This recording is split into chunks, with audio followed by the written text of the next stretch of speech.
we should all be contacting our members of Congress and asking them to condemn the attacks on the flotilla, on the Free Gaza flotilla that was in international waters, that was making an effort to break the siege of Gaza, a 3-year-long siege and blockade that governments of the world have failed to end.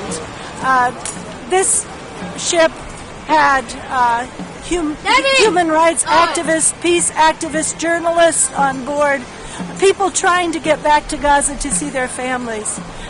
This was a dastardly, terrible attack.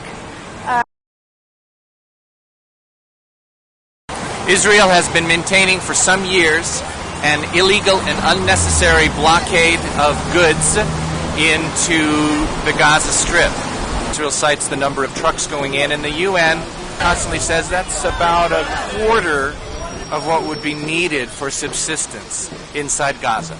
So Israel continues to starve Gaza. This is part of a long campaign to pummel the Palestinians in Gaza into submission. Adding to that they have fired on nonviolent, unarmed, humanitarian aid activists. This is part of a long pattern of Israeli military killing unarmed civilians, both Palestinian and international.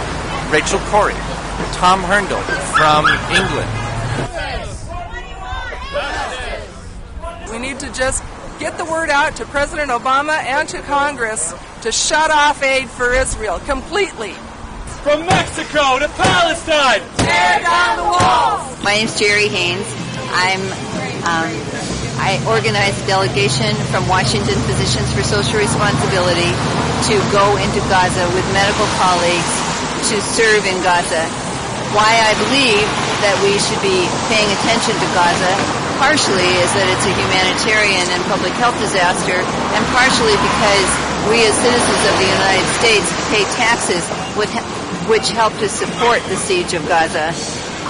We're here today to say that what Israel did, the tragedy that happened to this flotilla that was going in to break the siege of Gaza, needs to be recognized as a tragedy. There really is no way to condone what happened, and we hope that by our presence here we will say to our government that this has to end, and our government needs to put pressure on Israel to make this siege end. Boycott Israel products. Palestine will be free! Stop killing children now! We need to continue to be visible and to say we're not going to stand for this, not in the United States, not across the world.